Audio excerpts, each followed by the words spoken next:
everybody, welcome. Another episode of the Reviewers Queue. This week, we have a question. Can we taste your juice? We're going to be talking eliquid. We're going to be doing some blind tasting. And let's say hi to everybody who's here. We're going to start with Abby because part of what we're going to do tonight was inspired by something that she does on her channel. So say hello. Hello, I'm Abby Vapes on YouTube. You can go check me out. I do reviews, vape tricks, tips, and I also do a blind vaping series, which I haven't done in a while, so I need to do another one, but where I get a bunch of e-liquids and I vape them blind and try and figure out what they are. So we're going to do a little bit of that tonight. Very cool. I'm excited. I got to bottle up all the blind liquids and send them out. So I know the secrets. Next up we have Ms. Ruby Roo. Hello, Ruby. Hey. Hi, everybody. What's up, guys? I am Ruby Roo. I have a channel on YouTube, and I do reviews and vape pairings and hardware juice reviews. I like to, talk about that vape life, though, you know. Hardcore freestyle vapor here in Colorado. What up? Just kidding. Shout out to Raven Vapes. I'm pretty stoked to do this blind taste testing. I do have a reputation to uphold, and I think I'm going to fail miserably. Like I'm pretty worried about it, but pretty stoked to be here. Yay. And then we have Josh.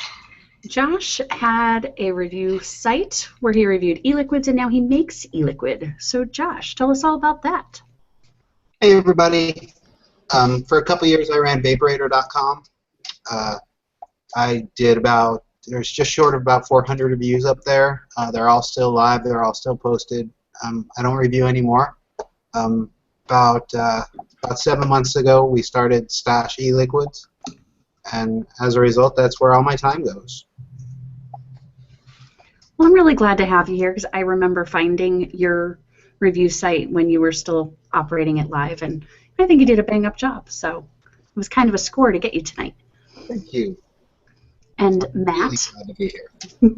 Yeah, I didn't even put two and two together because I remembered reading those Vaporator reviews, and I didn't realize that was Stash. So I'm always behind. Anyway, what are we doing now? Welcome to the show, Matt. I'm Matt. I have a YouTube channel called Suck My Mod. I'm on most of these shows, and I have a bunch of addies in front of me, so I'm not going to go through what I'm vaping because I'm not even sure what I'm vaping yet. Yeah, so I figured we'd explain the mystery tasting. If one of you guys can put up the little bottles, or at least one of them. Here we go. I sent out little color-coded bottles. Abby's got they all have the same flavors. And your cute little business cards, your cute little Candy McCann cards. Heck yeah, it's so professional. I love it. And so I figured we're going to sprinkle those kind of throughout the different topics. And so I think we should start off with one of them. And we're going to start with yellow. Oh, yellow, okay. So go ahead and, load up your yellow liquid. Give it a smell. Give it a smell. You just peed in these, didn't you? And you just sent them to us. You're like, It's like epic trolling right now. Yeah, you're trolling us, aren't you, Candy? She's poisoning all the vape reviewers at once. And then I can finally rule the world. Am I allowed to taste this? Sure, whatever you would Yeah. Now that we're like allowed to. I'm doing a lick test too. Ooh. I just want to eat this one. What do you get?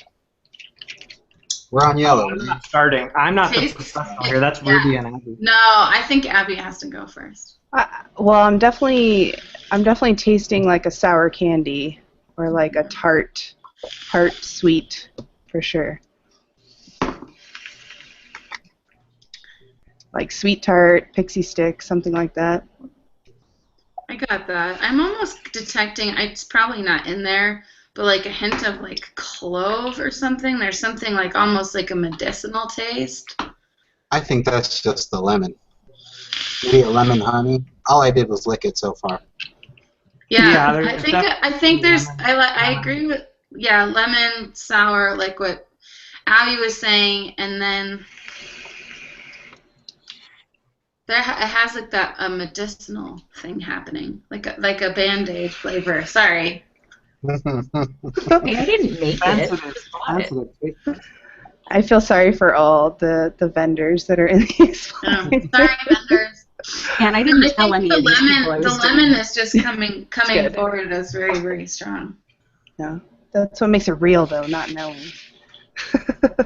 Exactly, authenticity at its finest. Yeah, totally not sponsored. No.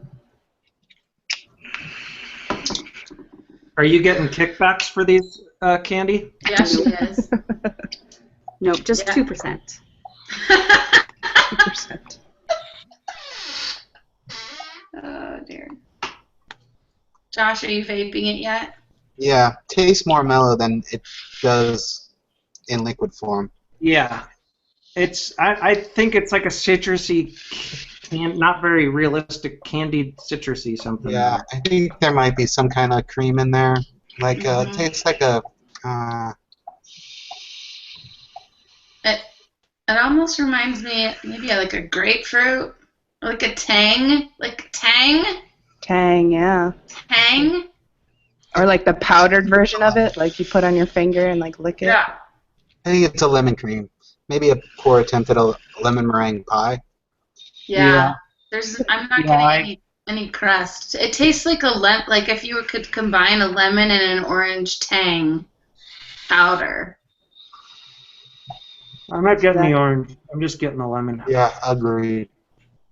Do you guys want to know? Lemon, no It's lime. interesting how you taste things differently as people talk about them too. Like Oh, kind of definitely. like changes in your mind as you're like, yeah, I do taste that or Well, this. yeah, once you read a juice description, you're like, sure, spot on.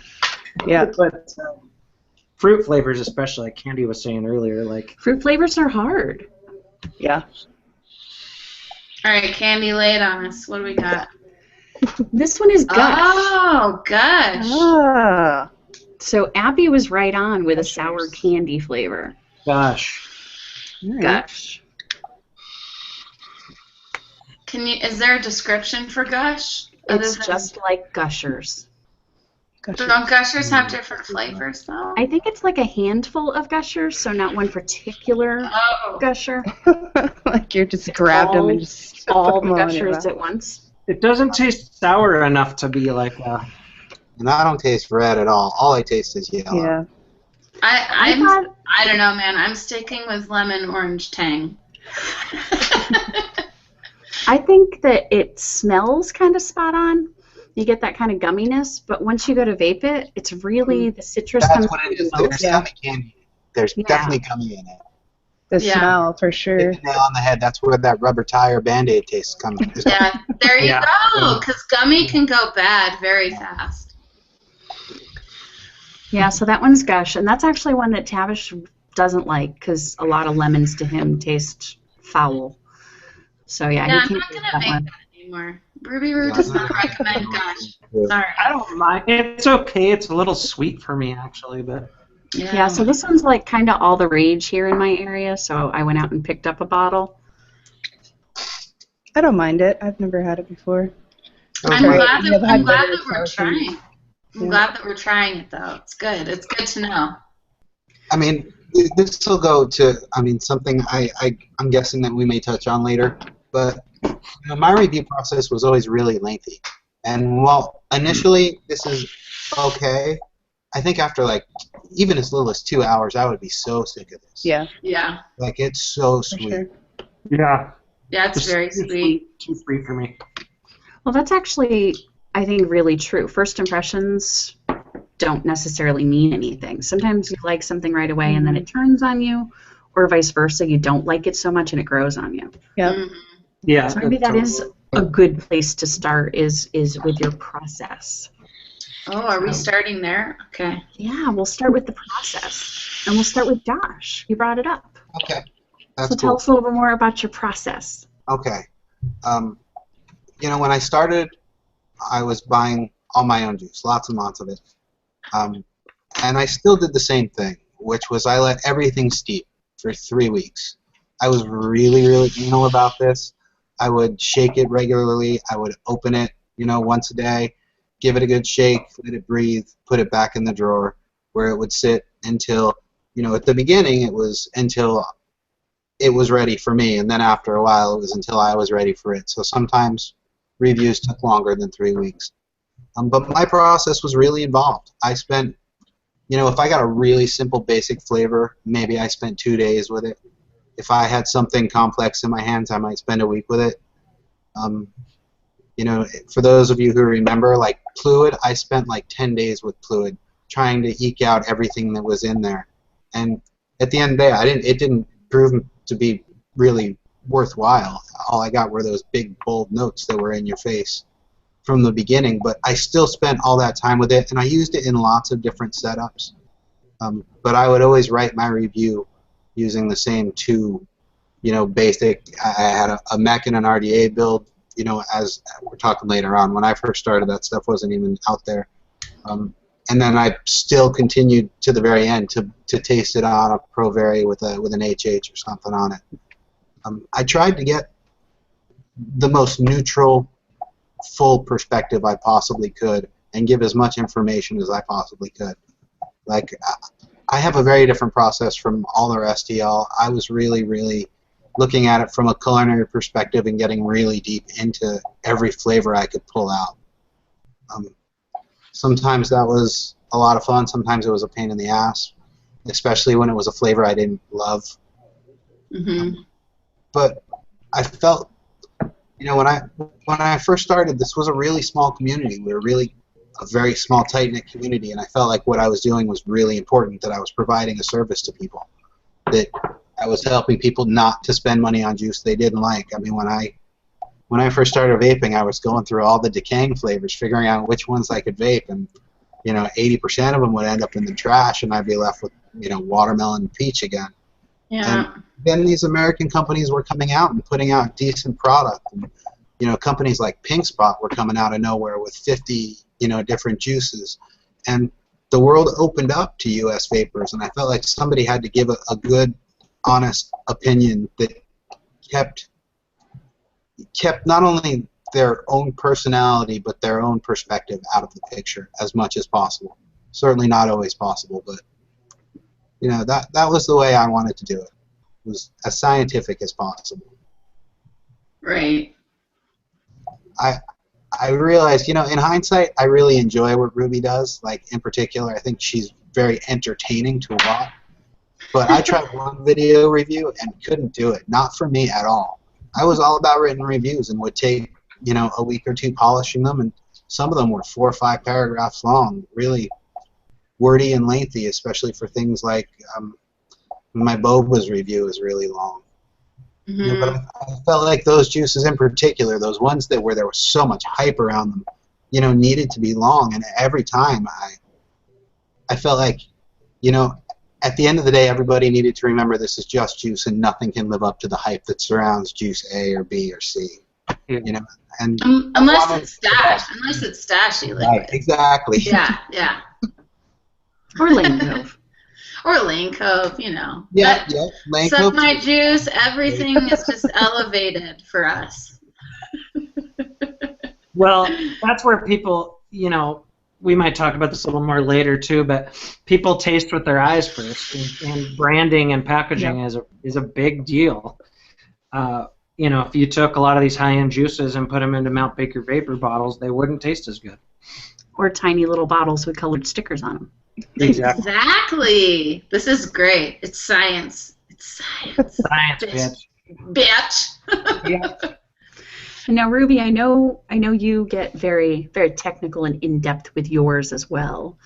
Try to. Can you tell us about your process? Oh, sure. So when I get liquids in for review, I put them, they immediately go on the shelf, and I basically do what Josh did. I let them steep, and I have like a nice little steeping process. I usually leave everything sealed until about a week before the review, because for me, if it's not steeping well out in a week, I don't want to mess with it.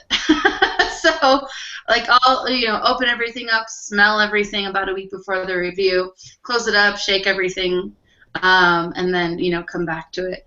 And then sometimes I'll vape some juices that, I've heard some hype about. Like, I'll set them up and vape them for a little while. But usually it's I spend about a couple of days with a juice, really thinking about it before I'm ready to write it down to make a video. But you do take notes. Yeah, and so when I sit down and take all of my, like when I do my flavor prep, I set up all of the RDAs. I set everything up on drippers, and just go through each one of them. I take a ton of notes about each flavor, and spend some time with it, and then I'll like vape on them for a little while, and if I have some more thoughts, I'll write some more notes. But I try and spend a good amount of time with flavors before I make a full video for them. So I don't know, I guess that's my process. And then also, while I'm like reviewing a line, I'm also thinking about, what am I going to pair with this? Like, which e-liquid do I feel would pair with something that I have in my fridge right now? So I'm always thinking about what would I pair with something, because that's how I've always vaped long before I had a channel. So I come from the beer industry, and the beer industry is it's all about flavors, all about food pairings. So what I wanted to do when I started my channel was do vape pairings, and I've had vape pairings in just about every video, and they're really, really fun. So I don't know. I guess that's what I do. I actually taste stuff straight out of the mail usually, so that I can get a baseline on it, and then I'll put it away for at least a week. And I kind of revisit it to see if it has improved or if it's like good out of the mail. Because if something really needs to steep, I try to say that. You got to let this one steep.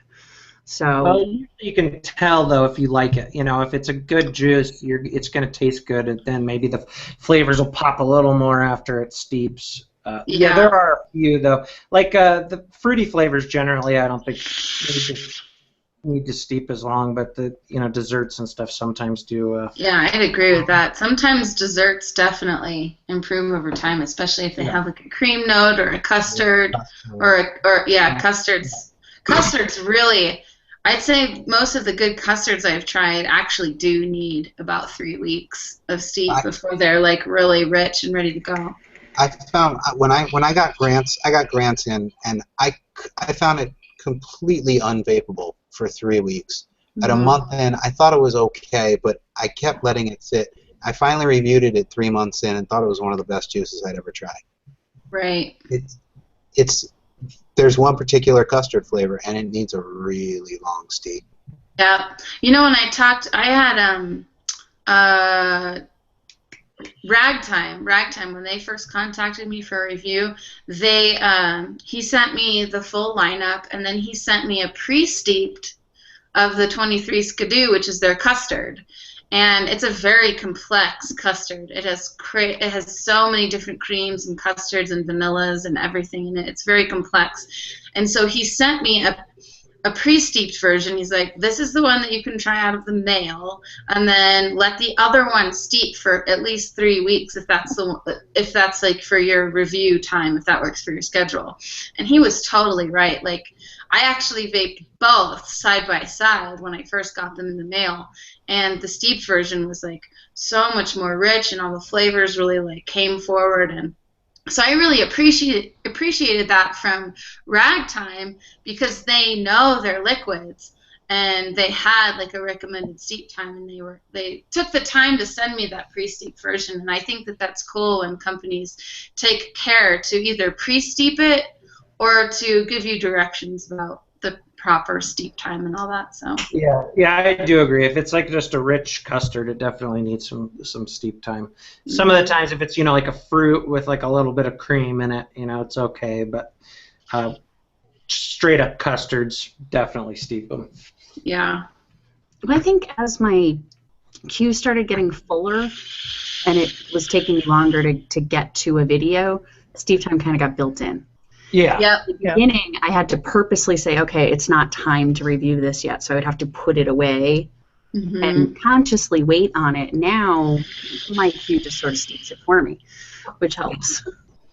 Yeah, and that's why I like to air. I like let them air out, just so, like I said, like a week before to kind of just, help them along if they need help, and if they're not ready by then, unless they specifically say that it needs this amount of steep time, then I just review it at that point. And now, Abby, you don't do a whole lot of traditional e-liquid reviews. Do you do anything special to prep for your blind tastings, though? As far as, like, I clearing the palate, or... definitely steep them. I definitely steep them because it just brings out the flavor so much more, and it's so much easier to tell the differences in flavors. If I just blind vaped them out of the mail, I think I would have a harder time. So I'm trying to help myself, get it right. But with normal juice reviews, I usually vape them straight out of the box, like you said, just to see what they vape like, because I think people are going to do that, so they want to know what it tastes like. And then I usually try to go a week with steeping and then do the review. But as far as cleansing my palate, I mean, I try to make sure that my breath is at least at a neutral, my mouth is at a neutral, and drinking water and all that kind of stuff. But yeah. I find that carbonated water, just like seltzer, is really a nice palate cleanser between flavors. Works Yeah, well. I like to scrape my tongue sometimes as well. Ah. I brush my teeth, I squish with water and scrape. Maybe it's just a mental thing. Maybe it does nothing. But sometimes I just feel, like when you're trying a lot of e-liquids and you end up just getting that bad taste in your mouth after a while. Yeah. So I'm trying this Gushers one, and it's just like the point now where all I'm getting is just the sweet. It's like some of these juices are just over sweetened to hide a lot of the impurities in them or something. Yeah, Exactly. That's it. Yeah. I don't even really get that much fruity anymore. It's just like sweet. It's actually a very inexpensive liquid. It's only $13 for a 30 ml. So. 15 for a 30? 13 for a 30. Oh, wow. Yeah. Well, that's showing with the flavorings they're using. Whoops. Well, people with a sweet tooth are like, teenagers, I'm sure, would love this. That sounds horrible. But it's like, I don't know, once you develop a taste, I don't think most people that have been vaping a long time would like it.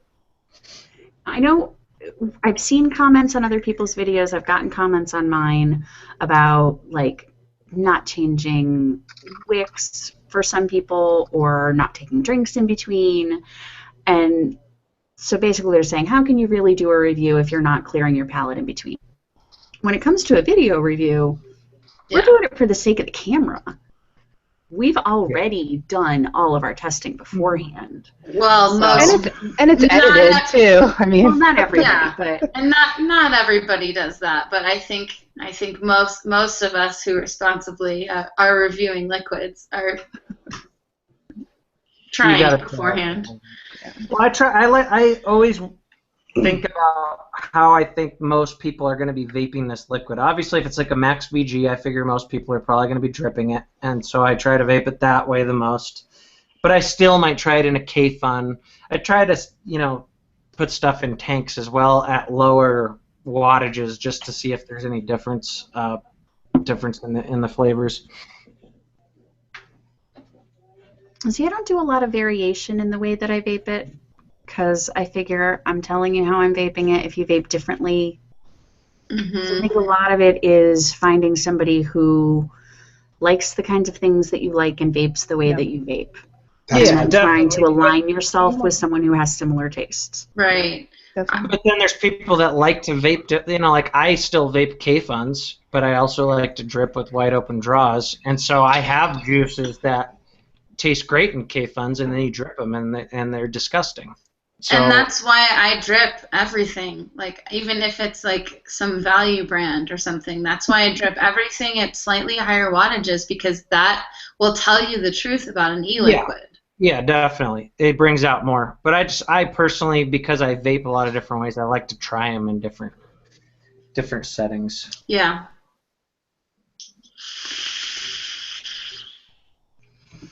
Now, that kind of leads us into a different topic, but I think before we move there, we should go on to number 2. Yeah, let's, because I'm sick of this Gush flavor. I need to get it No out more of my Gush? mouth. All right. You don't have an alternate flavor? The next one is the Well, I don't know. I orange was one. just vaping it for a while. See what. So we're going to go with orange. And I figure we can get into kind of the value of reviews. You know, you hear people say that they just don't bother watching e-liquid reviews, whether or not they're worthwhile. So that'll be our next topic once we get all into the orange. Ugh. Yeah. Ugh. Taste Sarah. Oh, man. God. Don't Oh, taste yeah. it. Syrupy? Oh dear, am I in here twice? You are in here twice. Sweet, that's how I roll. That's how I roll. So we're doing sorry. orange now, Ruby. Orange, okay. My internet is a potato, literally. It's made out of a potato. Orange, okay. It tastes disgusting so far. Bleh, this is not for me.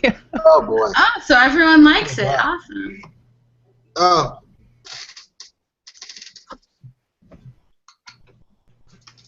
Oh boy. That's too bad. What kind of smells are you guys getting? Like It's like tire custard. or like a pecan or something, like, I don't know. It's I think it smells Put a powdery. custard up a Yeti's ass for about 2 months. Yeah. It's That's so what bitter. It's the most bitter and custard it's I've ever Yeti had. liquid. Oh boy. That's unfortunate. I haven't even vaped. Oh, it's worse when you vape it now. The more It's I'm not vaping like it, the more like it's almost like metal. Yeah. Like It's metal like- tasting. I don't know. That's a good adjective. Yeah. There's custard in there somewhere, but man, it is obscured by just terrible awfulness. Funk. Well, if I tell you what I thought I tasted, it reminded me of a breakfast cereal. Ew. No. That's I very get the marshmallow. I get marshmallow in the back. A very particular breakfast cereal is what it reminded me of, kind of. It tastes like my tongue is going numb from it. Yeah. Agreed. I'm gonna turn it up a little. Turn it up. Oh, this is awful. Let me turn it up. Yeah, it's like a custard with like some bark. Yeah. It's really a mess. I can't get I'm so over like sorry. a metal like Yeah. pecan or something like that. Glad I put that in the tugboat. This is fucking awful. Agreed. These people should go out of business. I'm glad they don't know we're doing this tonight. Am I back? You're back. You're back. I'm trying a new browser, so hopefully this works. Oh, Okay, it's so orange. bitter. It's bad. Oh, Everyone hates it. What Did are, you what are Liked the, it. The worst. Did you purposely take us from a super sweet flavor to a super bitter flavor? yeah, it tastes I very did bitter. try to mix them up a little bit, but to be fair, this is not one of my favorites, and I wanted to see if I was alone. No. Yeah, Um, it's weird. This is very weird. Like, what is that? Is that supposed to be like an anise type of weirdness? Ugh.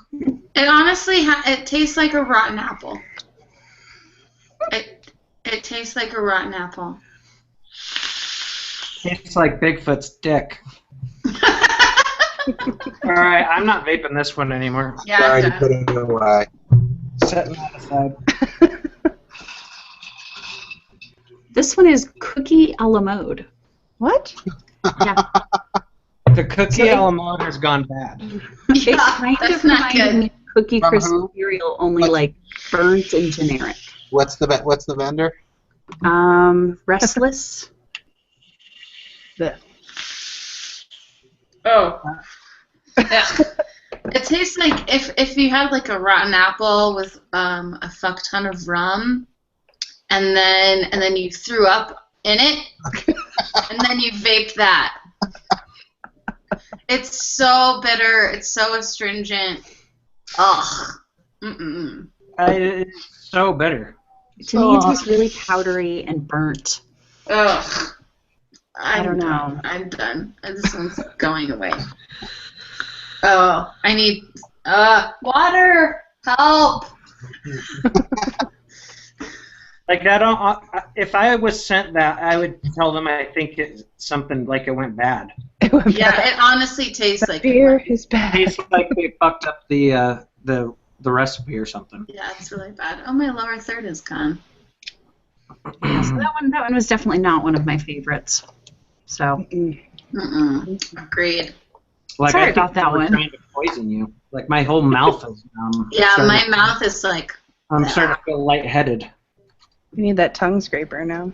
Yeah.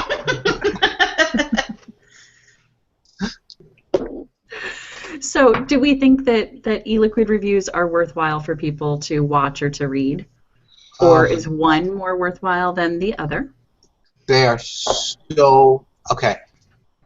To somebody who has unlimited budget, maybe they're not worthwhile. You know, maybe you'll run into something you didn't think you'd like, but you really do. If you are on a budget, like 99.9% of us, there's only so much juice you can buy. And you need to at least get an idea, at a bare minimum, of whether or not you're buying from a vendor who makes good juice. Whether or not you buy the flavor that's reviewed or not, at least you know this is a vendor who makes good juice. I can't state how important it is to have reviewers and good reviewers. Like, I appreciate what you guys do so much. There's new vapors coming on board every day. And if nobody's there to guide them towards the right direction, it might not take that juice. I always felt like I was reviewing juice because maybe I could find, you know, one person that juice that keeps them away from cigarettes for the rest of their lives. You know, it all comes down to that one all-day vape, and you got to have some direction. You got to have somebody who's been at this for at least a little while say, I've tried that juice, and, you know, you can say it sucks or it's great, but at least say, you know, it tastes like a green Jolly Rancher, or it tastes like candy. You know, if you're ordering this apple and expecting it to taste like a red, ripe apple, you're going for the wrong guy. You know, it doesn't have to necessarily be this is awesome, this is crap, but just steering people in the right direction is so important. Well, yeah, just because it might not be your own flavor profile, but you can still usually tell if it's decent. And, I mean, I think juice has gotten better over the last few years. Oh, so yeah. It's shocking when you get something like this to where, I mean, this is just bad. You know, I'll get juices all the time, and most of them are at least like, you know, they taste like with the profile, and they're vapable if it's in your profile. But, yeah, it's rarer and rarer now to get one like this that's supposed to be a cookie and ice cream, and it tastes that horrible. Yeah, I totally agree. It is rare now that I get an e-liquid in that's like just bad. That's bad. Yeah, I was nowadays kinda it's shocked more at how like bad that one was. it's more like is the throat hit like strong or weak rather than like You just flavor good. can't- Candy, you got once you tried that juice, that's what made you want to do this show, isn't it? You wanted to put that on us. Oh, no. long We con. already decided that before I got this one. You were like, oh, I can't wait to have them taste this. It's gonna be hilarious. I figured variety is important. And let's see if we could all agree that this was bad. That's bad. It proves something. I mean, it's good to know you're not alone, you know? I'm gonna be But I also shocked think it if proves these other something. A flavors bad are liquid is a bad liquid. Right. And, you know, we might prefer different things, everybody. but we all agreed on that. Yeah.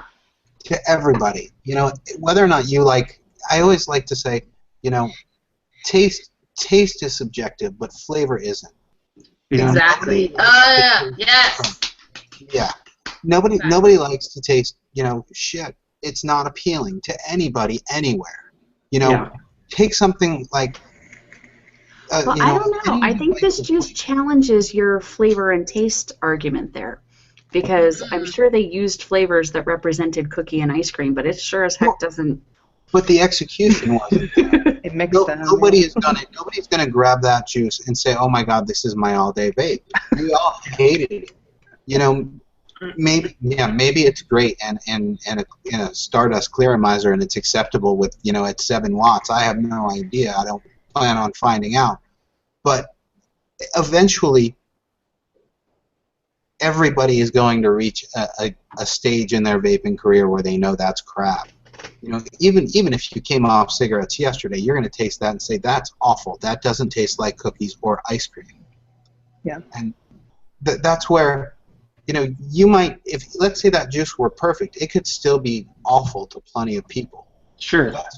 That's where you get that taste being subjective. But flavor is 100% factual, truthful data. It's not anything else. Well, yeah, usually now when you get a liquid, it's like, okay, yeah, it's this, but I wish it had a little more cream, or I wish it was a little less sweet, but like that one, it's just tastes nothing like how it's supposed to. Mm-hmm. I mean, like 99% of the juices now you get, and you're like, yeah, okay, it tastes like the description, but I wish it had this or that. It's not just fucking god awful. Mm-hmm. Yeah, it's more nuances. When I first started, I knew that there were certain fruits I didn't like. Banana was one of them, and I wasn't real big on melon. And so when I came across a juice that was just like fruits and they didn't tell you what was in it, the first thing I did was try to find reviews on it so I could hear other people say what was in it. Because I needed to know, is there banana in this? Because if there's not, I don't want it. I don't want it if there's any banana. No banana. So they were really useful to me in avoiding those blends that were mysterious. Yeah. Because I knew I wasn't going to like it if 3 people all said, "Oh, I can totally taste the cantaloupe." No, that's what I hate worse about those. Like, okay, it's fine if you want to have a cool name and you want to have some cool branding, but then you go to their site and they're like, "Oh, this is our mystery flavor," and blah, blah. You're charging $20 for a mystery flavor. Absolutely. And that shit just rubs me the wrong way. Like, people don't want to guess, just tell us what's in it, and then we're going to decide if we'll buy it or not. And that's why I actually have my e-liquid on Lane Cove, because as a reviewer, this is something I always wanted. Yeah. I have the flavor description on the bottle. I don't want people to have to wonder, oh, what is this supposed to be? I want it to be on the bottle. Sorry, Abby, I'm not sure if I interrupted you. I'm sorry. No, I totally agree with that. It's really frustrating when you get juices and you're like, okay, now, especially when you get the subscription service boxes, when I get those to review, I'm like, okay, now I got to look up 5 or 6 juices online and read all of them and try to remember what's what when I'm doing this, and it's just completely frustrating. Mm-hmm. Yeah, so I think liquid reviews can definitely be valuable. You still might not like it, but you might have avoided something that was definitely not in your flavor profile because somebody just told you what was in it. And sometimes, sorry, Abby. Sorry, sometimes I listen to reviews and I might try a juice that I might normally not like. That's maybe that I think stashes like PB and Jam. I didn't think I would like it, and I actually love it. And I was like, wow, I didn't think I would like a peanut butter, flavor. Yeah. So it's good that way too, because you can subscribe to somebody, watch a lot of their reviews, get some e-juice, and say yeah, I agree with this person. And then when they recommend a new one, you can say, all right, I'll spend the $20 on it. Right. That one amazed me too. I would have never given a peanut butter and jelly flavor a chance if I hadn't have tried Sean's, and it's because I am not usually peanut butters are just too rich to me. Mm-hmm. Yep. That one's it's an awesome liquid. And the thing with PB and Jam too, the more I don't care a lot just personally for peanut butter vapes, but the more I vaped it, the more I was like, yeah, I like this. Thank you. Oh, you're welcome. What is this, a stash? Yeah. You just No more stash commercial? I know we got Lane Cove commercials, Stash commercials. Now I have to. We should start pimping out a Suck My Juice. Jeez, if we're going to be a sponsored show and whatnot. Yeah, there's all these people in chat who are just talking about the Huck Yeah. I'm just going to put my logo up over my face. You need whatever that is that Mast uses to put your face over his. Oh, yeah. There you go. I like it when he shrinks it and then throws it. I'm just like chain vaping, trying to get that last flavor out of my mouth. It's still there. It's still there. Like killed a layer of skin on my tongue. I thought it was important to point out that we could definitely tell you that a liquid was bad. Candy, I do still love each and every one of you. I did. Destroyed us. Please tell me that's the last time we have to learn that lesson. That was the only one I included for a lesson, yeah. It was evil, Candy. Evil. Yeah, that was fairly evil. Thank you. Now, as far as written review versus video review, I have heard people make comments both ways. That on a video, they can look at your face and they can tell whether or not you really like something. But in a written review, it's just easier to watch and nobody really needs to see you vaping it anyhow. I think I agree with both. I think it varies from person to person. When I was looking for reviews of juice before I was buying, and before even the days of Vaporator, I started vaping in 2009, I preferred to read a review. That's me. I get more out of it. I find that, especially back then, most of the reviewers spent their time blowing clouds at the camera saying, yeah, this is good, with, the background being their dirty dorm room. Video reviews have come a very, very long way since then, and I think they're a crucial part of the vaping community. At the same time, I wish there were more written reviewers. I wish I could find somebody to hand the Vaporator site to and say, start writing reviews. I haven't posted anything since July. I haven't found that person yet. I know there are some people who are getting into it, and there's still more good people getting into video reviews too. Stash just got reviewed by this guy. He goes by the Vaping Biker. He's out of the UK. Yeah. Dude is so good. He's unnatural. He was awesome on camera. His review was like half an hour long, and even if it was about a juice I'd never heard of, I would not have stopped watching it. It was really well done. Video reviews are good. They're crucial. I wish there were more written reviews. I think there's a lot of people out there like me who would prefer to just take a minute or two and read a few paragraphs than sit through a 15-minute video. But I think there's just as many people who would prefer to sit through the video, and especially when you've got Matt and Ruby and Abby and Candy and this new guy. You guys are entertaining. You're fun to watch. It's a very different scene than it was. There's plenty of room for reviewers. There's plenty of room for even more reviewers. But they got to be doing a good job. Whether it's video or written, I don't think it really matters. Yeah, it's just different strokes for different folks. Some people are better visual learners. Some people are, everybody's got their things they like. Well, I know that's the reason I got into doing videos, was because that's what I searched for first.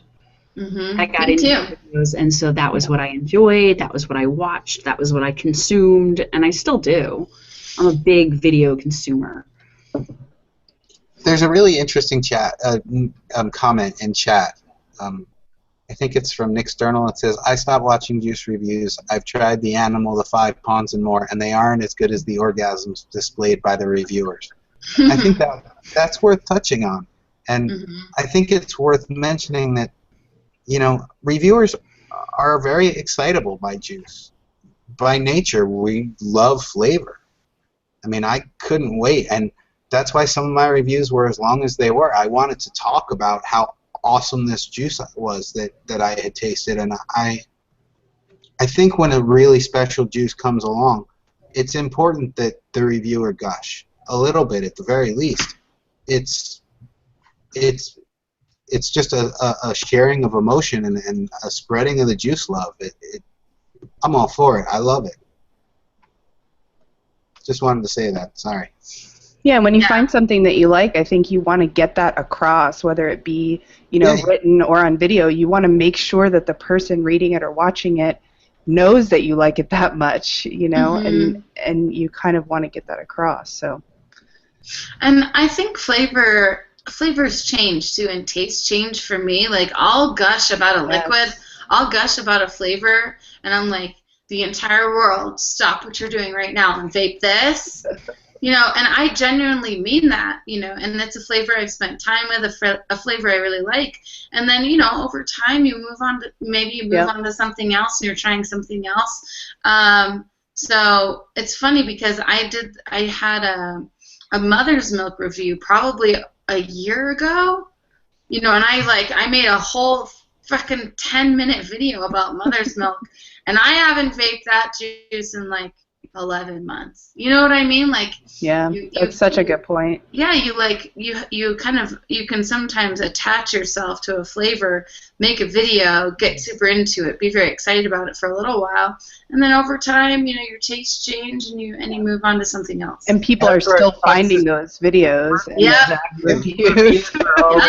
There and they're like, hey, I saw your video from a year and a half from a year ago. Yeah. Custard, are you still vaping it? It's like, no, I'm not even into custards. Right. No, I'm not into custards anymore. You know, like I like a certain kind of, you know, I'll go on like a lemonade flavor bender for a few months, and then I'll go on to, you know, I did cereal for a few months. Now I'm kind of sick of cereal. Then it's just everything changes. And new juice comes out that impresses you more than a version of an old juice you reviewed. I mean, I remember I reviewed Pink Spot Swagger back when it had first come out. I thought it was like sent from the heavens. I thought it was amazing. And then, you know, I had Bounty Hunter, and I had Bobas, and this one called Dead or Alive from a company that's not around anymore. These juices were the same idea, but 20 times the juice Swagger was. And I felt bad. I mean, people were going back and reading me gush over Swagger because at the time that was far and away the best tobacco I had ever had. It was right when it came out. It was awesome. And then it's too sweet. All I taste is vanilla now. My taste buds evolved. Better juice came out. I went back and I rewrote that review, in particular, because I felt like I was leading people down the wrong path. But, you know, obviously you guys can't go back and edit videos. But it's important to remember when you're looking at a review or reading a review to check the date that it was posted. Yes. For sure. Well, I know even my snacking habits change over time. I go through potato chip phases. I go through chocolate phases. You know, there are times when all I want is a salad, which is kind of rare. But so, like, even just what I want to eat changes. So it makes sense that what I like in a juice is going to change. Yeah.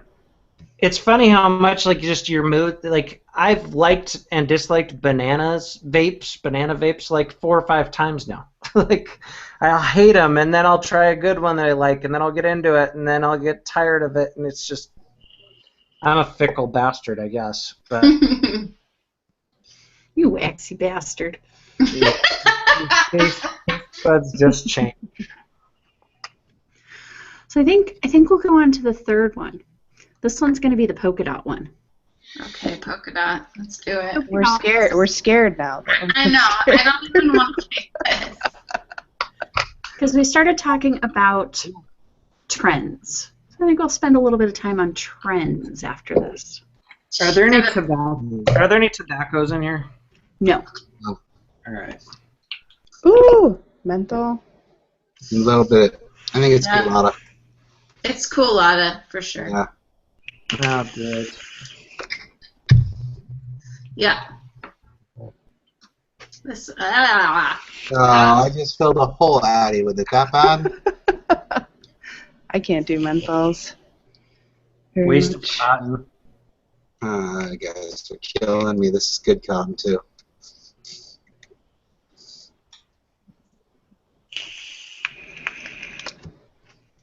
This one seems a little thinner than, well, maybe not. Yeah. Like a blackberry menthol or something. Get that perfumey note. Yep. Yeah. Blackberry or pomegranate. If this is not a pomegranate, a mentholated pomegranate, I will eat my hat. I will eat it. Yeah. No.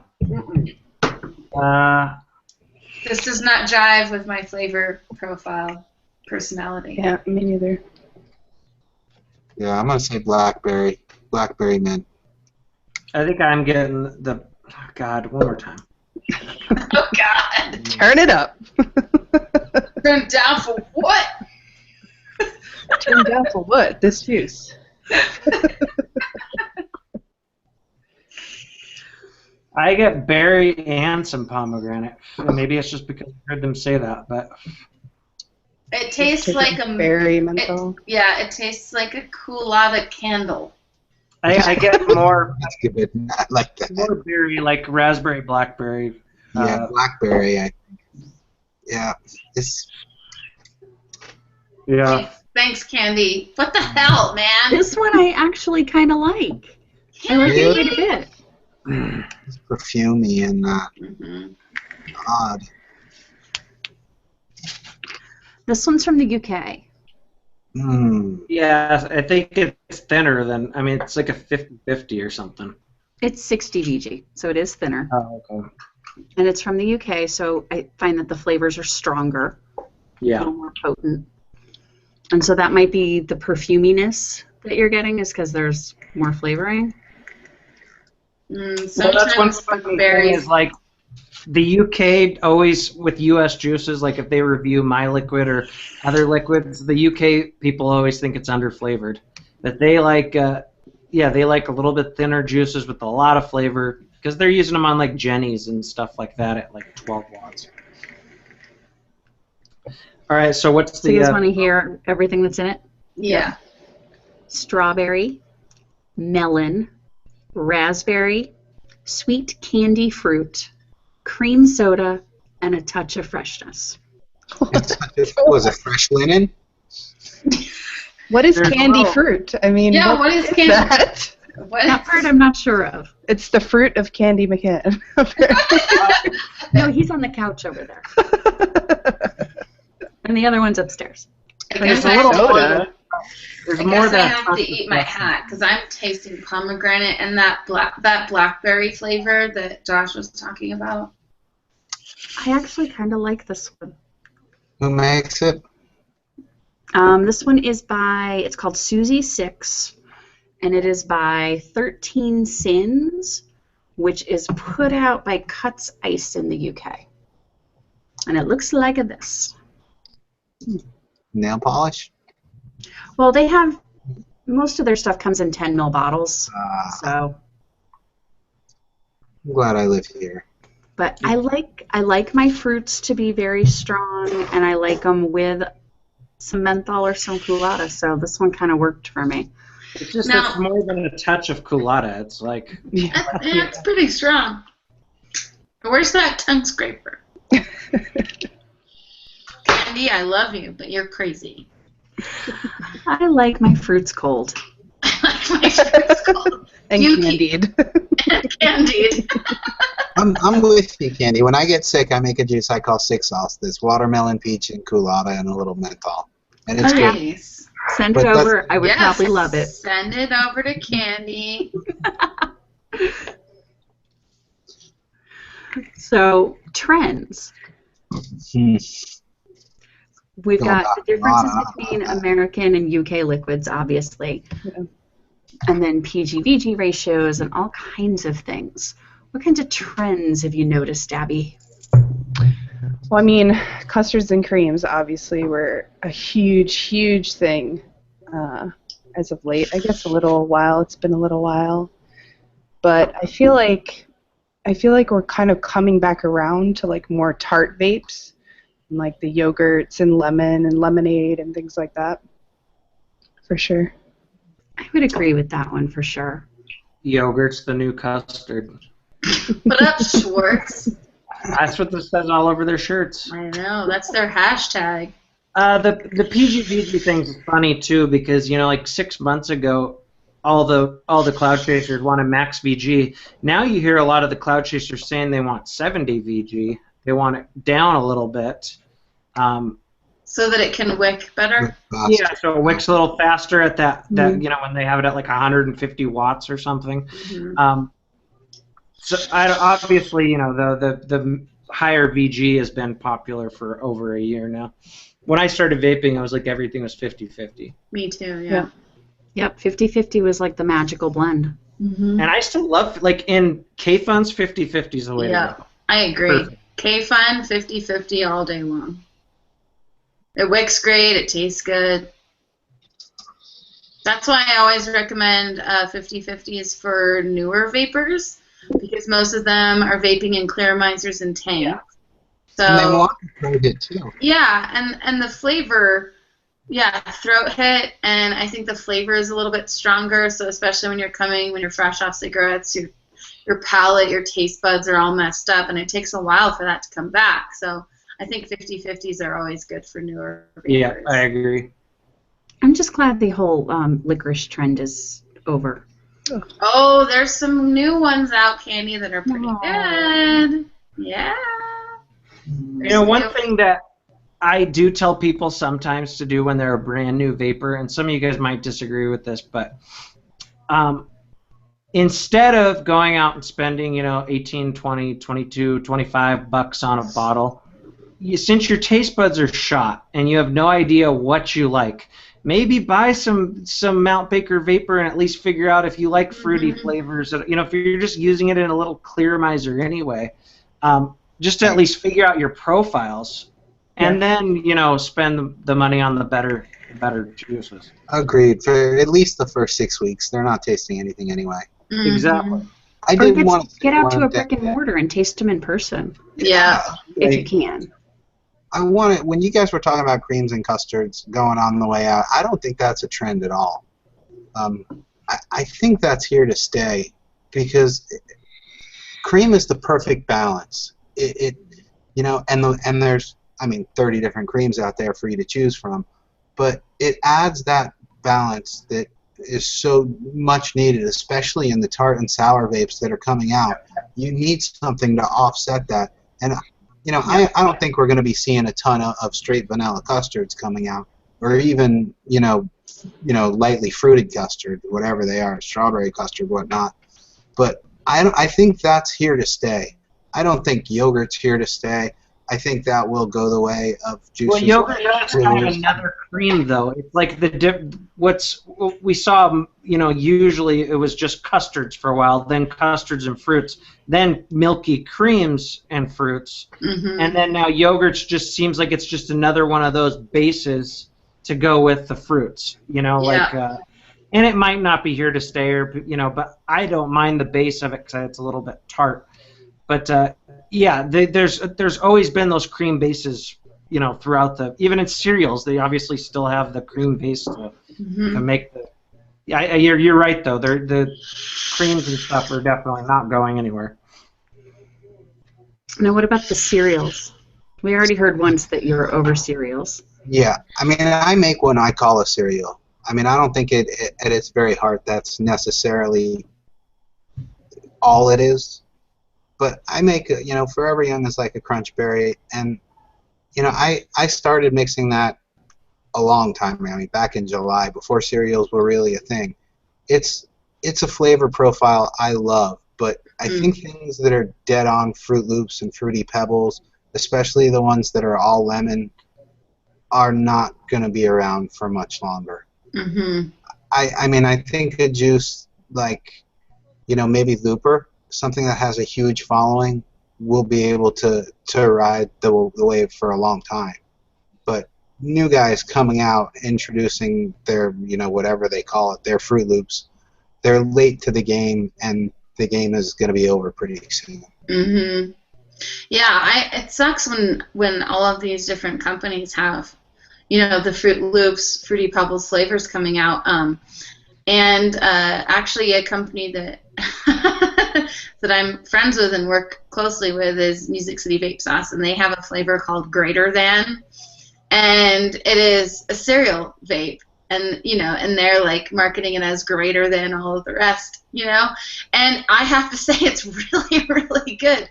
In my opinion, it's really, really well balanced, and they sell a lot of it. It's a popular flavor for them, and it's hard though when you're coming out with even if it's a really, really good cereal vape, to kind of like navigate the market is difficult because it's flooded with, most of them are decent at least cereal vapes. So I don't know. It's not that I'm over cereals. It's just that I'm getting, like I'll still go back to them. But there was a while there where that was just like cereals were my all-day vape for months. And yeah, you and V vaped Looper like forever. now it's like I go back to them sometimes, but it's not all I vape anymore. I think it's a unique thing. We're all turned on by things that are new and unique. But I feel like doing something like that is almost like, picking the low-hanging fruit. It's easy to do something that's totally unique that nobody's ever seen before. Mm-hmm. But it's hard to do something that other people have done that's still new and unique. Taking a flavor profile that exists and just making it better. And I think juices like that, the Music City, Mm-hmm. will find their place if they're really better than what's out there, because although we're certainly a small part of what's already a small market, we're devout flavor fans. I think for the most part, people who are watching the show, people who are in our community, will find that great juice and will support it all day long, because we appreciate hard work. We appreciate what people do when they put their heart and soul into it, and they, whatever it is they're creating. It's something that we all believe in, and that's why so many of us, make an effort to support, USA-made hardware. Even sometimes when it sucks and it's not working right, we're the first to defend them for good reason. That's all I have to say. I won't ramble on anymore. You're just very passionate. Sometimes. So what are your feelings on boutique and very high-end luxury things? What is the Suicide Bunny? The steeped one, Obsidian. Obsidian. Something like that. Or high roller, things that come in unwieldy glass jars. Packaging. I think it's important to know that with few exceptions, we're all playing in the same sandbox. And yes, there are I hesitate to use the word better, nic suppliers than others. But, you build your line around the nicotine that you think is right for you. And if you're paying top dollar for that, then obviously it's going to inflate your juice costs. But I think there's a limit. I think when you start talking about, $26, $27, $30 for a bottle of juice, you're not only going to lose a lot of potential customers, you're going to get some hatred from the community. And we're your target market. There's no doubt about it. Everybody here. There are some people who are happy to pay whatever the cost is if they find a juice that they like. But even our line, which is priced pretty reasonably for what it is, we have a lot of customers that we see come in. It's clearly their treat. They order a small bottle once a month, and the rest of the time they're probably vaping something cheaper. But you do, in some instances, get what you pay for, and in some instances you don't. I think marketing as luxury and boutique is just that, marketing.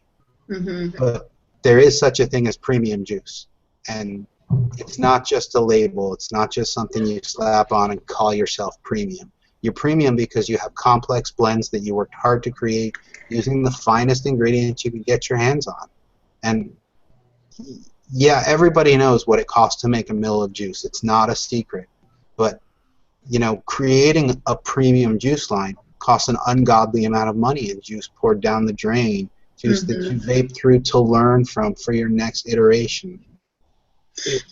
Yeah, I totally agree with what you're saying, Josh. And I think, I've already had a little bit of feedback from people saying that my line is too expensive, and and that's their opinion. I understand. When I buy juice, when I pay for e-liquid, that's the price point level that I'm buying liquid at, and to me, it seemed like a reasonable place to set our price. Our flavorings and our nicotine is expensive, and we're using very high quality flavorings, and we're also using, while they're not fancy glass bottles, we're using nice dripper bottles that that are functional, and they cost a little bit more. So everything compounds, right?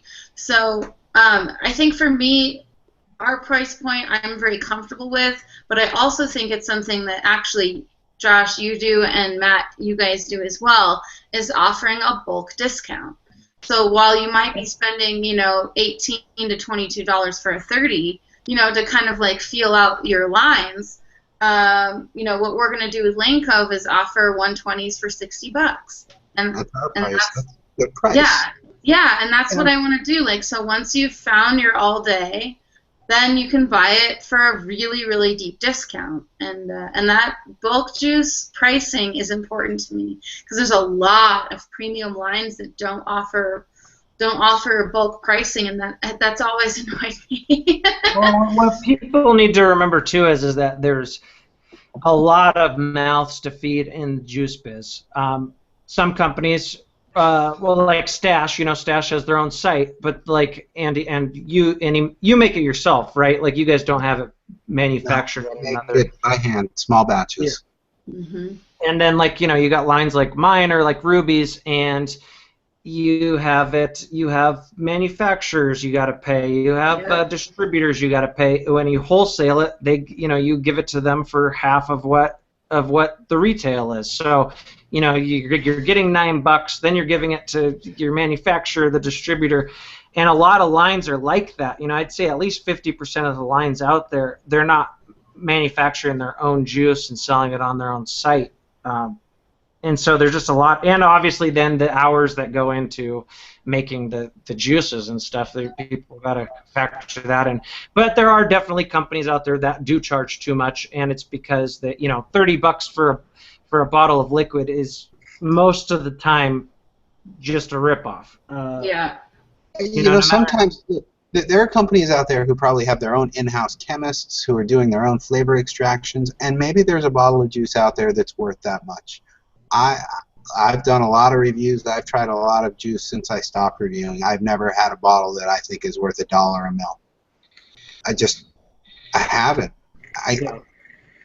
Now, do you think that with the popularity of sub-ohming and sub-ohm tanks and dripping, that this higher price point is sustainable with people going through larger quantities of juice at a time?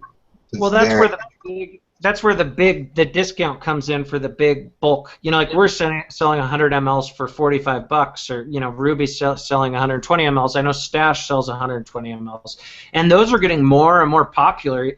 It used to be just 15s, 30s, but now you see like guys walking around with 120 ml bottles dripping out of those and stuff. We have people asking us for larger bottles. We have people asking us for 240s, 360s. There's one guy who's been asking for 500 ml bottles. Mm-hmm. I just need a gallon. Just put it in like a jug. I understand that you can go through a lot of juice, and I do. I go through plenty. There have been days when I've gone through a full 30 ml bottle. But the price point can't change simply because people are using more of the product. My cost doesn't change. Mm-hmm. And this is priced out. This is not, we didn't throw darts at a board until we found the right numbers. We figured out what it costs us to make the juice, what it costs for our insurance, our lab space, our office space, our storage area, what it costs to bring in all these supplies. These are our real numbers for what it takes to run a business. You can't just say I'm going to charge less because you're using more. That doesn't really make sense to me. Yeah. I'd like to see some Stash in gallon milk jugs. Yeah. I want like a pump top bottle. A pump top. Like the ketchup at, like a hot dog stand. Like a Tresemme bottle, There you go. So, you talked about the bulk. What about these subscription boxes? I can't talk much on that. I've tried a bunch of them. I've had them, repeat months. I know Abby's tried a bunch of them. Yeah. I found that depending on the service, I tended to either vape a lot of it or not a whole lot of it at all. I heard good things about Drip Club. Yeah. I heard Club bad and things Cat about them. Vapory were the two that I tended to vape pretty much everything in the box. Yep, I agree. And then everything else I would give away 2/3 of it because I just didn't like it at all. So that wasn't a good value to me. Drip Club. Mm-hmm. Like the last time I got a Drip Club box, like I liked like what it was like 4 out of the 6 flavors. Like were like I went through them all. Like but I've gotten like samples where I couldn't vape any of them. Some of them are doing it right, some of them aren't. Like Sample that has a lot of controversy around them because they're just making their own juice now and putting different labels on them for their own little shell companies or whatever. I don't think it's a bad idea though for people that are unsure of what they like. Yeah, I think it's good for newer. For a while. What's that? You were with one service for a while. Juice Crate. There you go.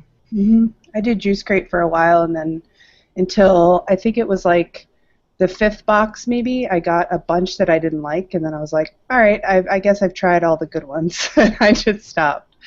But I mean, I think that subscription services are good for newer vapors, maybe not brand new vapors, but people that have been doing it and say, okay, now I want to try what's out there. I kind of know my flavor profile. Let's see what else is out there.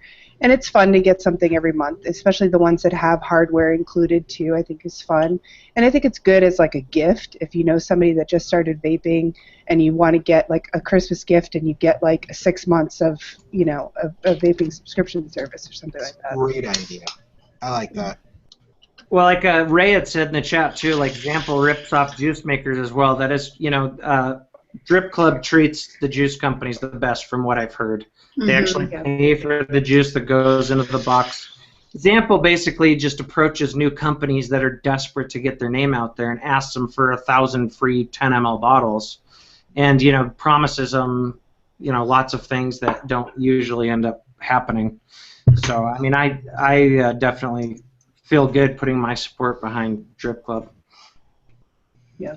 I think it's good for new reviewers too. If you're somebody that wants to get your own YouTube channel and start reviewing, get a few subscription services and review all the juice in them and the hardware that you get.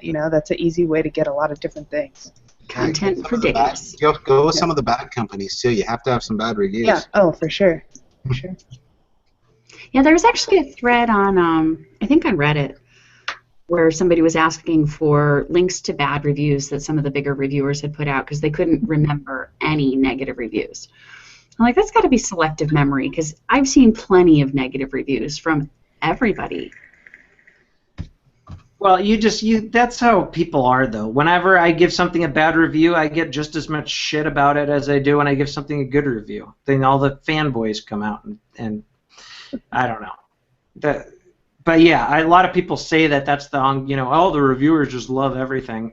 Most reviewers are at least critical of a few things in each video.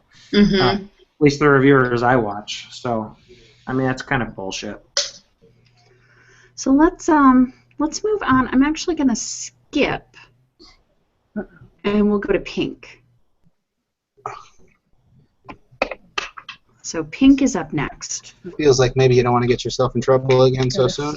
I'm hoping that you'll like something. Something. I knew you wouldn't like everything, but I'm hoping you'll like something.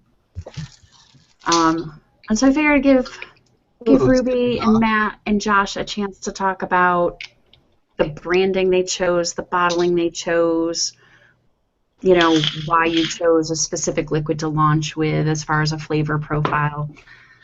Ruby, you want to talk? You're the newest launch on the block. Just pimp it out. Lanco Vapor.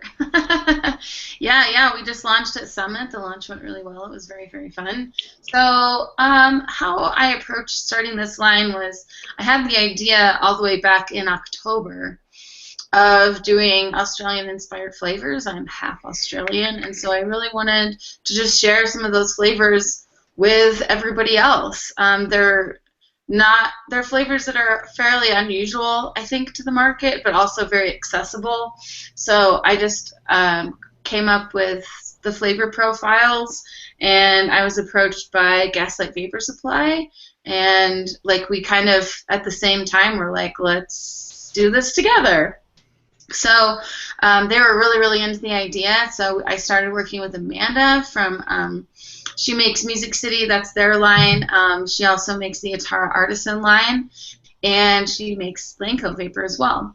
And her and Matt, not Matt Cully, different Matt, they worked on these flavors. We worked on all of the flavors, the launch flavors anyway, for about 6 months for 3 flavors. We took our time. We wanted to do it right.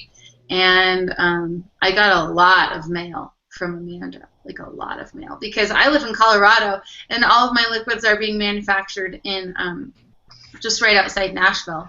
So, yeah, we worked on the flavors, and I feel like I'm really, really proud of what we've accomplished so far.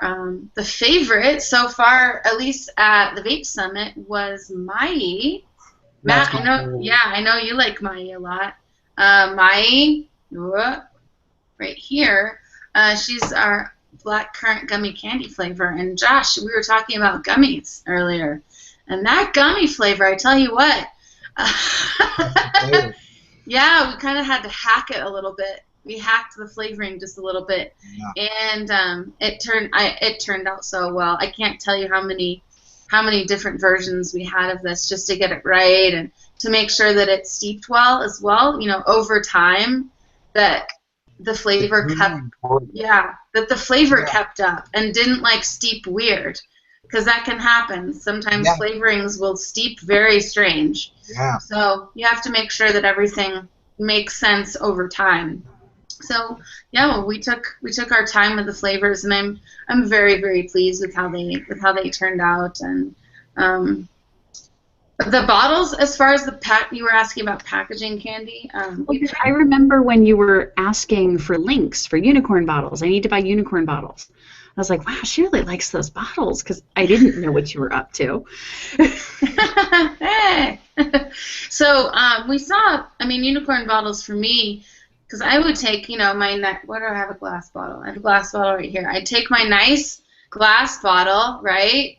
I'd take this lovely bottle that's presented so well, and then I would dump it into a plastic unicorn bottle, because I'm primarily a dripper, and it was just more convenient to drip from a bottle like that. It's slimmer, it fits in your pocket better, it fits in your purse better, and it was just a packed, yeah, there you go. See, that unicorn bottle life. Oh, yeah.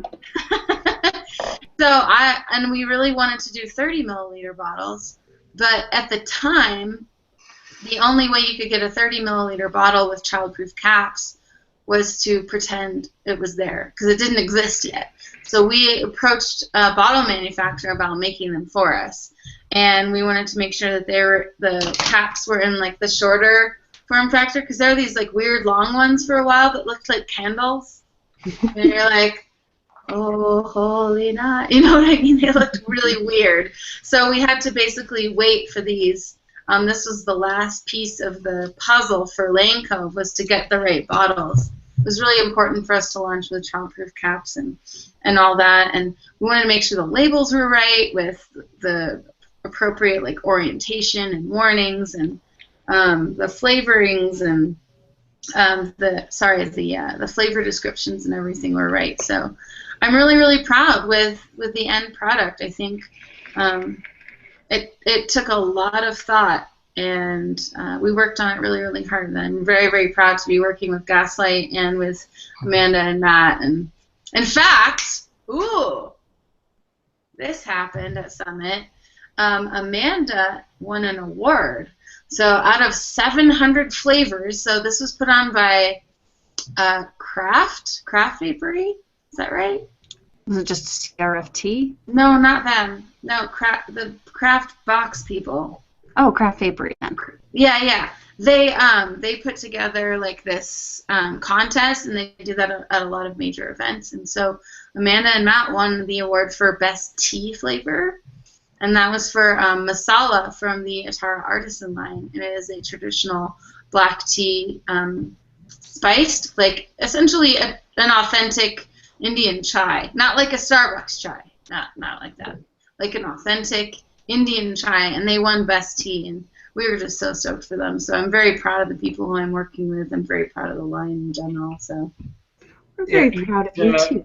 Each bottle of Lane Cove has real kangaroo tears in it as well. Oh, it does. Yeah, Yep. it does. They were going to be $20 a bottle, but then when she decided to add the kangaroo tears, It bumped, and we had to, increase it to 22, just because the kangaroo From tears. Australia. but Yeah, it's kind of worthwhile. expensive. So. Yeah. Well, and I mean, I'm sure you're cruelty free, so you actually have to make Yeah. the kangaroos cry emotionally. Naturally. Right, we have to make them cry because they're happy.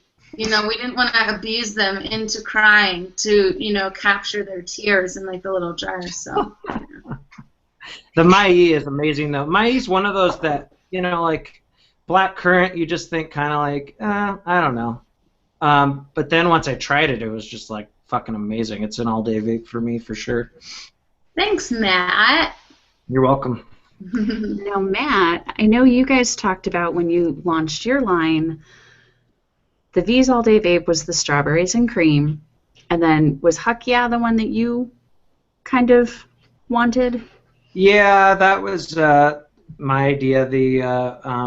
It's a lemonade with some huckleberries and some other berries in them. And branding's tough.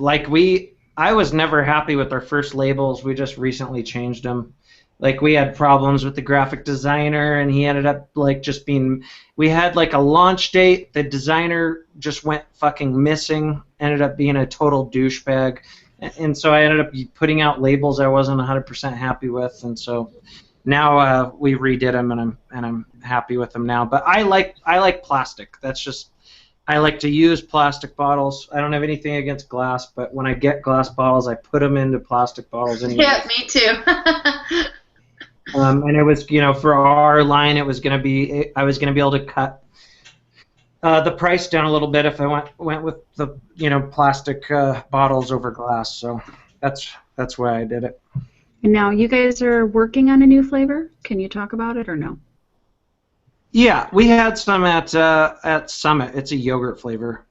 I'm in the middle. I went in there today. We're reworking it just a hair. Turning the yogurt. Ruby and I were talking about this last night, but it's a yogurt, berries, and banana, and the yogurt's kind of a tart Greek yogurt flavor, but I'm turning it down a hair and turning the berries up a hair. Just a scooch. Man. Can't wait. And so, Stash. Where did the name come from? That's my biggest question. The name is actually a Fish song. I'm a big Fish fan and Dead fan. All the names of the juices are Dead songs or Fish songs or songs they've covered.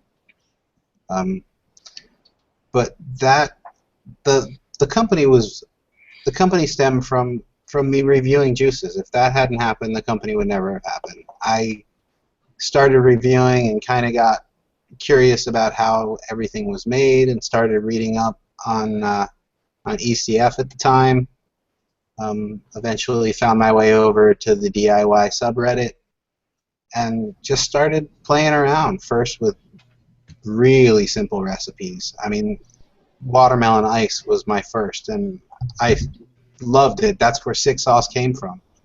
Was my old watermelon ice recipe. It was really simple, really basic, but I liked it, and I started experimenting with some crazier stuff. And things kind of got carried away. I started having, half liters of Nick in the house, and I have a 4-year-old, and even when they were locked up, I kept them locked up.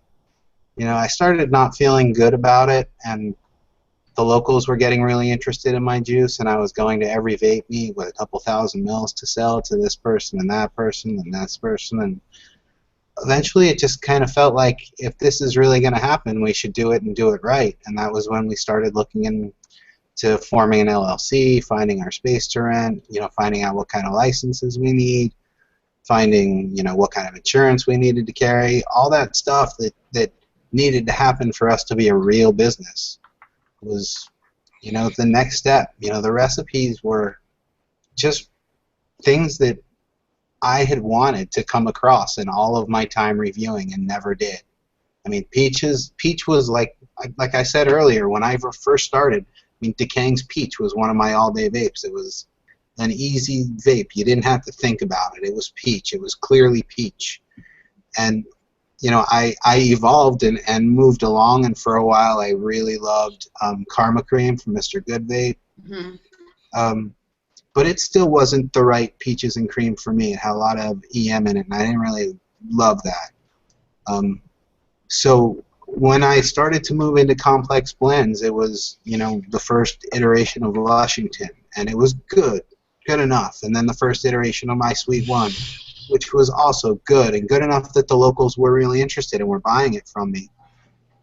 And then Dark Star. I wanted to do a custard, something really complex. I had a bunch of custards reviewing them, but none that I totally was in love with.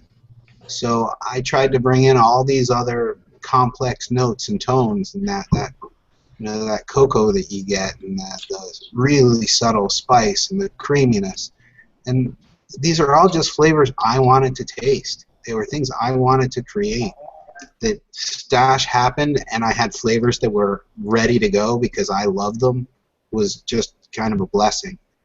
You know, like Matt was saying, our biggest challenge was branding. You know, I come from a culinary background, and as a chef, I wanted that clean look. Yeah, us too. Part of that is why I chose glass. I thought that amber glass not only reflected, you know, that clean look, but also showed, you know, demonstrated from the outside in the care that I put into the juice, that I wanted to protect it all the way until it got to my customers' hands. And while branding was an issue, we went with that very plain white label. I don't know if anybody even remembers it, but all it was a very small money bag that said Stash Liquids at the top. And then we redid the labels and made our little bag bigger, but it was still very plain. I was looking at it like a white plate, and I wanted to decorate it just a little bit, but leave that white plate to shine through and you know, highlight the cleanliness of the product. That's our thing. There's no additives. There's no sweeteners. I'm about clean juice, and I wanted that to come through on the label. In the end, we just changed our logo to this guy because we're seeing that it's a younger crowd. You know, I'm a 40-year-old guy with a culinary background. Yeah, I like the white, but when my juice is surrounded by bottles that, you know, unicorn bottles and bottles with this crazy awesome artwork on them, colorful. Getting somebody to try that juice in the plain white bottle is a lot harder for, you know, the brick and mortar guy. And my juice wasn't moving like it should have been. So we hired 2 different graphic designers to come up with something to do, you know, to keep that stash bag as our main logo, but change it, do something fun with it, something younger, something that felt more colorful and just was hipper, for lack of a better word, if it doesn't confuse me too much. That's where the branding's the toughest, is the brick and mortars. You know, the people that buy online, usually they hear about it, word of mouth stuff, you know, there's a buzz about it, and so they pick it up that way. But when it's there in a row, right next to other, you know, like flavors that just look crazy, and, you know, it's tough. You know, if they taste 4 different peach flavors before they even get to Lushington, chances are they're going to walk out with one of those saying, yeah, that's good. Even though mine may be better, whatever they prefer, that's certainly subjective. If they don't even make it over to taste my juice, that's where the problem is. And that's why we redid these labels, and we're redoing them again. We have the graphic designer who designed this logo designing individual artwork for each of our flavors, and I think that's going to even take it a little further. But that's been the challenge for us along the way. I love our product. I think our customers do too. But getting it out there to people who haven't tasted it yet has been our challenge. Yeah. Yeah, I agree, man. So everybody head over and try some of that stuff. Yeah, Comes with a seriously. seal of approval from the Plumes of Hazard and Ruby and Matt. Yeah. Here's my 3 favorite. I'm just gonna plug Josh because I don't even care right now. Also, Josh, I'm expecting my check in the mail very soon. Yes, absolutely. So my favorite is Lushington, followed by my Sweet One, and then PB and Jam. Those are so good. You guys have to try them. I haven't tried them all yet, but so far, like PB&J is like in my top 5 right now for just flavors I like. And everybody, okay, all the friends who I was hanging out with at Summit who had a billet box had PB and jam in it. Yeah, it's so good. Like it was creepy.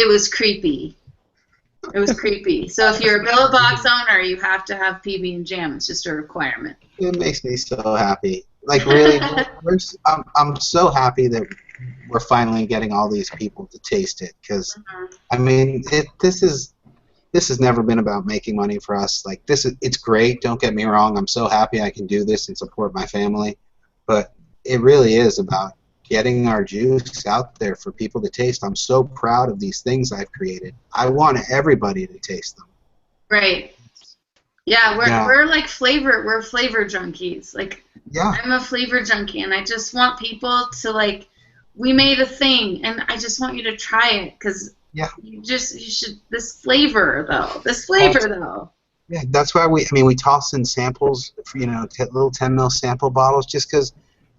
Look, you bought this and this. I have a feeling you're really gonna like this, and I want you to try it. Yeah, it's kind of like when you are the best marketing ever. Yeah, and it's kind of like when you go to like your friend's house for dinner, or like your family member's house for dinner, and they just keep like shoving all of this different food at you. Like, you have to try this, you have to try this. Like, that's how I feel about my liquids and other people's liquids who I care about, You have to try it. Yeah, I mean, I rarely buy juice anymore, and I actually bought the PB and jam, so that's how good it is. For all you guys out there saying that we're just 2%ers getting kickbacks. We do buy juice. It's true. So has anybody tried the pink? Oh yeah, pink. Oh, I didn't get any. I tried the pink. Yeah. I didn't get any ooze, so. It's not. It's kind of like a weirdo cookies and milk is what I'm getting. It's weird. I can't. Maybe it's just I'm vaping too many juices, but it's a little underflavored to me. Yeah. I'm gonna give it another whirl here. We might need to bump this one up. Let's see. Ruby, you have sensitive taste buds. I'm getting like a rum note. It's almost like a dark almost like a creme brulee with rum. It's reminding me a lot of a Dark and Stormy, that cocktail. Yeah, it's like a not very sweet custard. It tastes pretty sweet to me. There's a cookie note in there. I'm getting something bready. Yeah, like a bread pudding almost. Maybe. Abby? Light. This one is so weird to me. I don't know. I feel like almond maybe or something. I don't know. There's like kind of a nutty. I feel that. I'm getting a really burnt note, and I'm only at 51 watts. Yeah. Yeah, I'm at 50. That might be some of the nuttiness, possibly. It's got that kind of burnt. Yeah. Yeah, maybe like a hazelnut. What did you say, Abby? What nut? Like almond or something? I like almond. I think almond, if it's a nut. Like a Grand Marnier. Does that have almond in it? Isn't that orange? It's orange. Yeah. Oh, not orange. I'm not getting orange. I'm saying the wrong liqueur. Yeah, I know what you're thinking of. The cherry. Amaretto. Amaretto, yeah. Amaretto. That's the one I'm thinking of. Well, this one is a custard. Right. It is a creamy vanilla custard with a dash of special sauce. Who's special? What the special sauce is. I'm going rum. This one is Money Shot from Daft Vapes. Oh, great. Oh, really? God, really? Wow. Special sauce and Money Shot. Definitely going after the whole semen crowd there.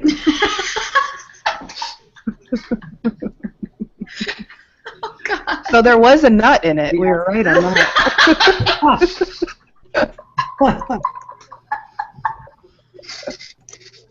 Oh, yeah, it's a custard with something that I can't pin down either.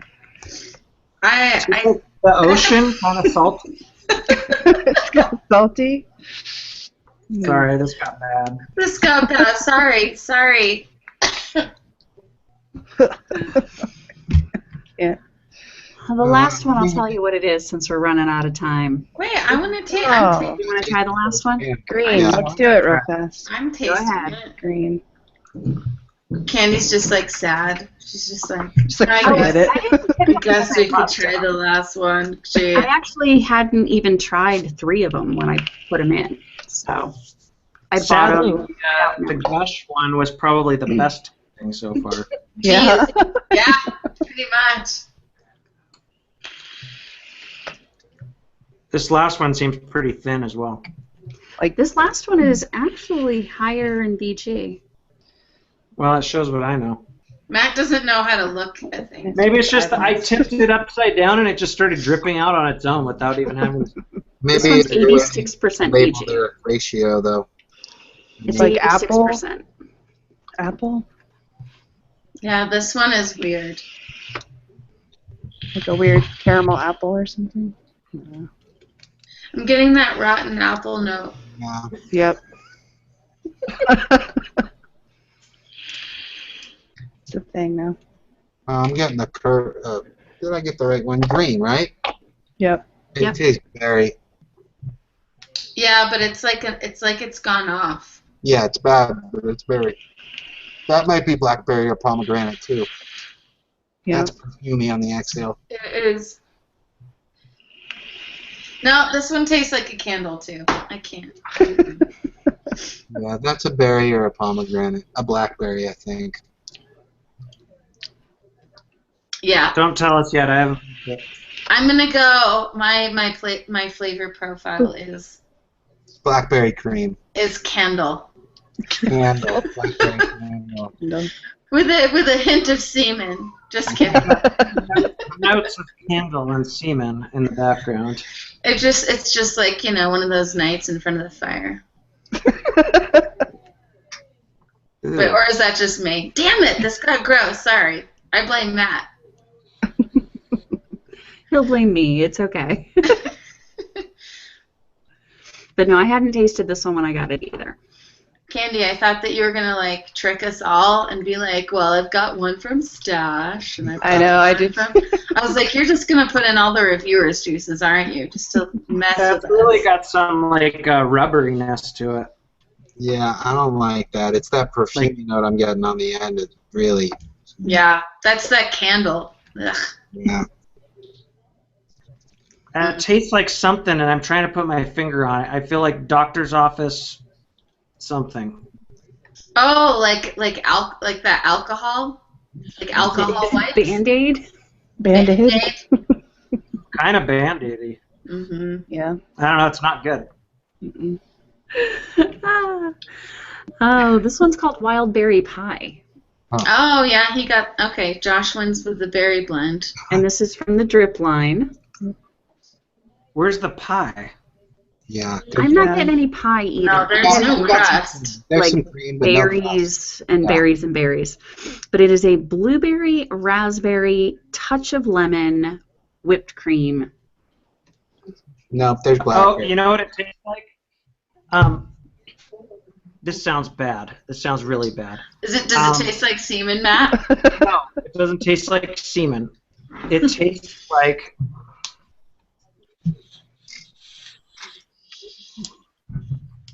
you know those edible lubricants, those like edible like lube. I remember my ex-wife had one that was like a strawberry taste. She made me try it one time, and that's what it tastes like. An edible strawberry lube. This is I'm juice. gonna get fucking trolled in the comments for that. Fuck all you guys, because we're on like a 20-second delay. So I think this one's really, really just way too sweet. Agreed.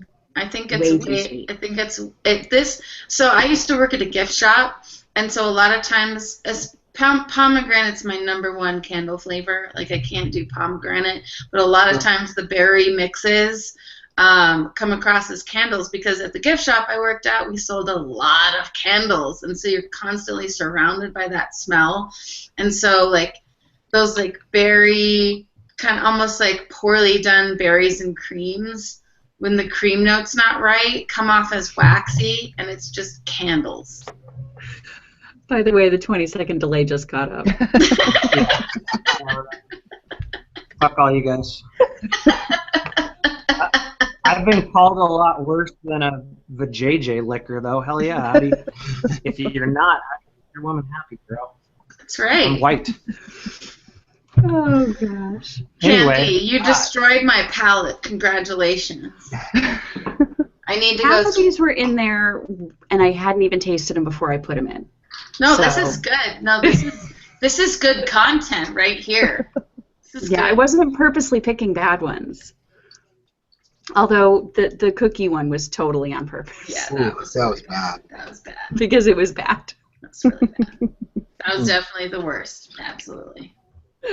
And to be fair, a lot of the better juices we probably would know because we've probably vaped them before. Well, that was so. the thing. I was trying to not pick anything that I had seen any of you review, so I was like trying to pick obscure things because I didn't want it to be a dead giveaway because that's no fun.